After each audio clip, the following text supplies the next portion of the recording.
An introduction to the celebrated Sonate Funèbre, one of Chopin's darkest and most inspired creations, may perhaps be considered unnecessary or inappropriate.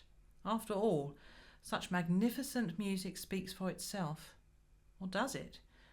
Well, from the widely varied interpretations and executions we are given to accept as being representative of this great sonata, certain misconceptions are often apparent with regard to the interpretative approach essential for the realization of Chopin's intentions.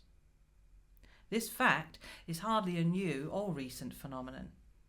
On publication in 1840, the sonata quickly established popularity with the public, and yet, even in Chopin's day, it was apparently misunderstood in critical circles. As the basis for any discussion on the interpretative problems and complexities facing the Chopin interpreter, it is essential to acknowledge, first and foremost, that the composer did know best how his compositions should be performed. That fact alone cannot be doubted. Secondly, it is necessary to consider the original score markings. The original source material, autograph manuscripts, original editions, annotated scores, correspondence, etc., provides the crucial link between composer and pianist. These remain the fundamental guidelines on which any interpretation or recreation is or should be based.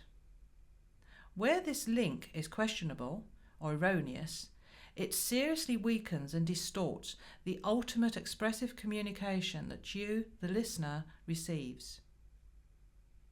Such personalized versions serve only to subvert and or obscure the composer's intentions. Those who intentionally disregard specific performance directions make the arrogant assumption that they are at the same level of genius as Chopin.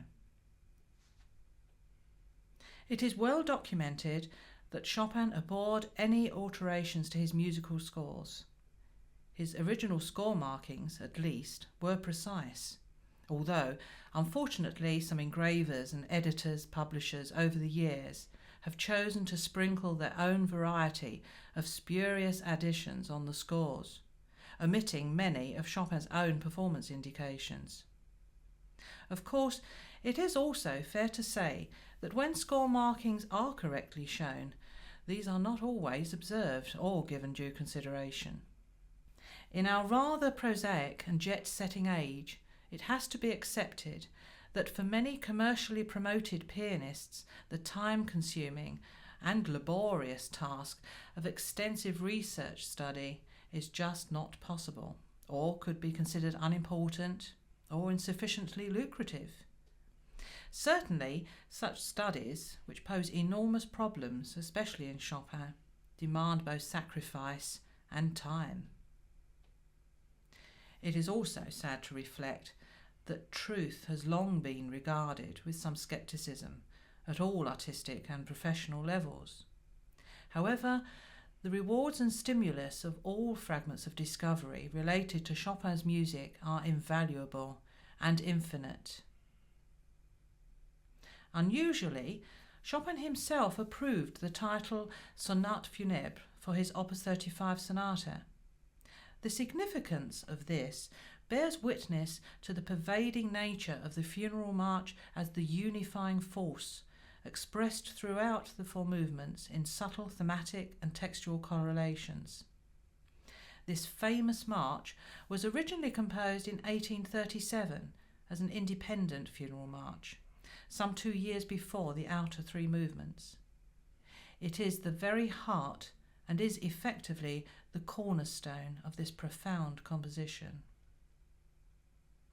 Before playing some selected excerpts related to the interpretative aspects often in contention, I would like to add that it is not intended here to offer an in-depth analysis or to pictorialize the sonata. A discussion on all of the aspects governing Chopin playing is way beyond the scope of such an introduction.